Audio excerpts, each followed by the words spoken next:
नमस्कार दोस्तों। कल झारखंड और महाराष्ट्र में वोटिंग पूरी होने के बाद ही एग्जिट पोल आने शुरू हो चुके हैं और इन्हीं में से कुछ एग्जिट पोल्स पर हम निगाह डालेंगे और इस वीडियो में हम देखेंगे कि झारखंड में ये एग्जिट पोल किसकी सरकार बनने का दावा कर रहे हैं और इनमें से कुछ एग्जिट पोल दूसरे एग्जिट पोल से बिल्कुल डिफरेंट रिजल्ट दे रहे हैं। तो हम उन पे भी चर्चा करेंगे और देखेंगे कि पिछले रिजल्ट से, पिछले लोकसभा के और पिछले विधानसभा के रिजल्ट के सामने इस बार के रिजल्ट जो ये एग्जिट पोल दावा कर रहे हैं वो कितने सही हैं और कहाँ तक वो सही नहीं है। वीडियो स्टार्ट करने से पहले चैनल को सब्सक्राइब कीजिएगा, वीडियो को लाइक कीजिएगा। दोस्तों, झारखंड में एग्जिट पोल पे बात करने से पहले हम ये देखते हैं कि कौन सी पार्टी वहां पर कितने सीटों पर लड़ रही थी और किसका किस पार्टी में गठबंधन था। तो देखिए, झारखंड में दो सबसे बड़े गठबंधन थे, एक जिसमें बीजेपी मेन पार्टी थी और दूसरा जिसमें जेएमएम मेन पार्टी है और जेएमएम का कांग्रेस के साथ गठबंधन है। बीजेपी के एनडीए गठबंधन में बीजेपी 68 सीटों पर चुनाव लड़ी थी। ऑल झारखंड स्टूडेंट यूनियन, ये वहां की एक लोकल पार्टी है जो वहां पे 10 सीटों पर चुनाव लड़ी थी। इसके अलावा जनता दल यूनाइटेड यानी नीतीश कुमार की पार्टी, ये 2 सीटों पर चुनाव लड़ी है और लोक जनशक्ति पार्टी जो चिराग पासवान की है वो 1 सीट पर चुनाव लड़ी थी। आपको बता दूं कि झारखंड में कुल मिला के 81 सीटें हैं और बहुमत के लिए किसी भी पार्टी को 42 सीटें लेनी जरूरी है। अब आगे देखिए, कांग्रेस के गठबंधन में सबसे पहली पार्टी है झारखंड मुक्ति मोर्चा, जिन्होंने 43 सीट पर चुनाव लड़ा है। इसके बाद है कांग्रेस जो 30 सीटों पर है, आरजेडी यानी लालू यादव की पार्टी 7 सीटों पर और कम्युनिस्ट माले, ये बिहार और झारखंड साइड बहुत फेमस पार्टी है। इनका कुछ बिहार में भी आपको फुटप्रिंट दिखेगा। इन्होंने 4 सीटों पर चुनाव लड़ा था। अब दोनों पार्टियों की टोटल मिला के 81 सीटें हो चुकी हैं। इसके अलावा मायावती जी ने और अखिलेश यादव ने भी यहाँ पे अपने कैंडिडेट्स उतारे हैं, जिनको अभी तक तो कोई सीट जीतते हुए नहीं दिखाई दे रही और थोड़ा बहुत वोट तो वो जरूर काटेंगे ही। चलिए अब एग्जिट पोल्स को देखते हैं। इनमें सबसे पहले एग्जिट पोल है एक्सिस माई इंडिया का, जो एनडीए को 17 से 27 सीटें दे रहा है और इंडिया गठबंधन को 49 से 59 और उसके अलावा अन्य को 1 से 6। देखिए दोस्तों, ये एक अकेला ऐसा एग्जिट पोल है जो एनडीए को इतनी कम सीटें दिखा रहा है। इसके अलावा आप कहीं भी किसी भी एग्जिट पोल को देखेंगे, लगभग आपको वहां पर बराबरी की टक्कर दिखेगी। तो एक्सिस माई इंडिया के एग्जिट पोल पर हम आगे भी बात करेंगे। इसके अलावा और एग्जिट पोल्स को देखते हैं। उसके बाद है सी वोटर्स, जो एनडीए को 36 और इंडिया को 26 सीटें दिखा रहा है।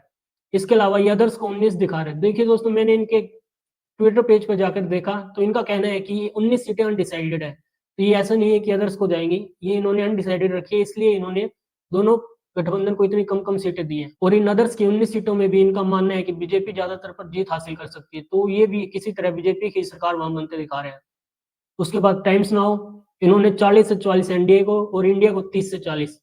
इन्होंने भी यहाँ पर एक बराबरी की टक्कर दिखाई है, क्योंकि यहाँ पर किसी भी पार्टी को बहुमत के लिए 41 सीटें चाहिए, तो दोनों ही 40 से 44 और 30 से 40। तो इन्होंने टाइम्स नाउ ने ऐसा दिखाया कि यहाँ कोई भी पार्टी जीत सकती है। यहाँ बिल्कुल कांटे की टक्कर दिखाई गई है। उसके बाद चाणक्य ने 45 से 50 एनडीए को और इंडिया को 35 से 38 सीटें दिखाई है।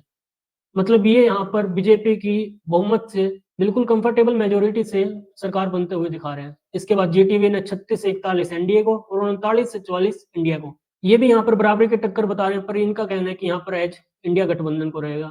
उसके बाद मैट्रिज, इनका कहना है 42 से 47 एनडीए को और इंडिया को 25 से 30। उसके बाद आता है पी मार्क, 31 से 40 एनडीए और 37 से 47 एनडीए। इनका मानना है कि यहाँ कांग्रेस का गठबंधन सरकार बना सकता है।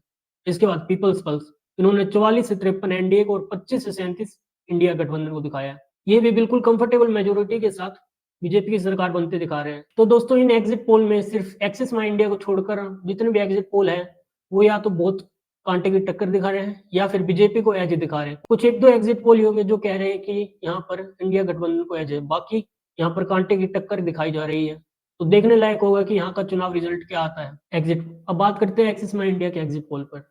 इनमें सबसे बड़ी जो खासियत मेरे को दिखी वो थी वोट परसेंटेज। इन्होंने एनडीए को 37% वोट परसेंटेज दिखाया, वही इंडिया को 45%। उसके अलावा जेएलकेएम, ये वहां की एक लोकल पार्टी है जो इसी बार पहली बार चुनाव लड़ रही है, तो इनको भी अच्छा रिस्पॉन्स मिलता दिखाया गया 8% तक।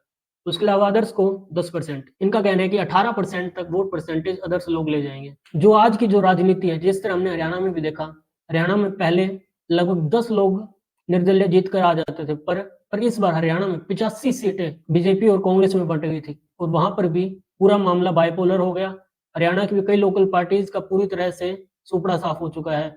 वहां पर सिर्फ कांग्रेस और बीजेपी दो ही पार्टियां बची हैं। इसी तरह का बाइपोलर आपको हर स्टेट में देखने को मिलेगा। अब बंगाल में जाएंगे तो वहां ममता बनर्जी और बीजेपी। उसके अलावा तीसरा गठबंधन जो कांग्रेस और सीपीआईएम बना रहे हैं वो बिल्कुल खड्डे में दिखता है। इसी तरह के आपको बाइपोलर इलेक्शन पूरे भारत में हर स्टेट में होते दिखेंगे। तो मुझे नहीं लगता कि यहाँ झारखंड से किसी तरह के अलग एक्सपेक्टेशंस रखना सही होगा। अगर ज्यादा से ज्यादा हो सकता है अदर्स यहाँ पर 10% तक वोट परसेंटेज ले लें, पर 90% वोट तो बीजेपी और कांग्रेस में ही बंटेगा, या यूं कहें इनके गठबंधन में ही बंटने वाला है। इन्होंने यहाँ एनडीए को 37% और इंडिया को 45% वोट परसेंटेज का है। इसका भी अगर हम थोड़े पिछले आंकड़ों से तुलना करें तो देखिए, पिछली बार 2019 में हेमंत सोरेन की पार्टी को लगभग 18%, उसके बाद बीजेपी को 33% वोट मिला था और कांग्रेस को यहाँ पर 13% के वोट मिले थे। इसके अलावा सबसे बड़ी गौर करने वाली बात यह है वहां बीजेपी क्यों हारी। बीजेपी के बहुत बड़े नेता बाबूलाल मरांडी जो पहले वहां पर सीएम भी रह चुके हैं, वो अलग से पार्टी बनाकर लड़े थे और उन्होंने 5% वोट काटा था। और इसके अलावा आजसू जो इस बार बीजेपी के साथ गठबंधन में है, वो पिछली बार अलग लड़े थे और उन्होंने 8% वोट काटा था। अब देखिए, अगर हम इसका टोटल भी करें तो बीजेपी का 33, बाबूलाल मरांडी की पार्टी का 5% और आजसू का 8% वोट मिलाकर टोटल मिलाकर ये 47% तक आता है। और उसी के अलावा कांग्रेस, हेमंत सोरेन की पार्टी और उसके अलावा लालू यादव की पार्टी जो इस बार इनके साथ गठबंधन में है, उन सबका वोट परसेंटेज मिलाकर 35% के लगभग आ रहा है। तो इस बार ऐसा क्या होगा कि जो बीजेपी के गठबंधन का 47% वोट है और कांग्रेस के गठबंधन का जो 35% वोट है वो बिल्कुल एक्सचेंज हो जाएगा। मतलब कांग्रेस को 47% वोट और बीजेपी के गठबंधन को 37% वोट।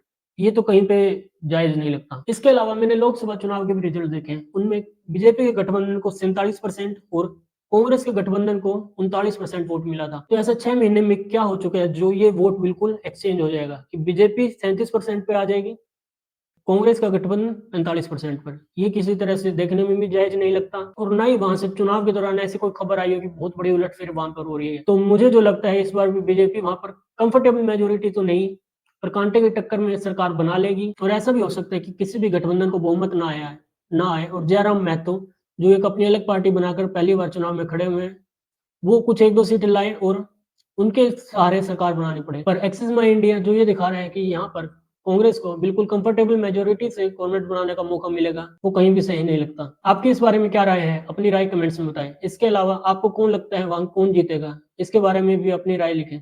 आपसे मिलते हैं अगली वीडियो में, तब तक के लिए धन्यवाद।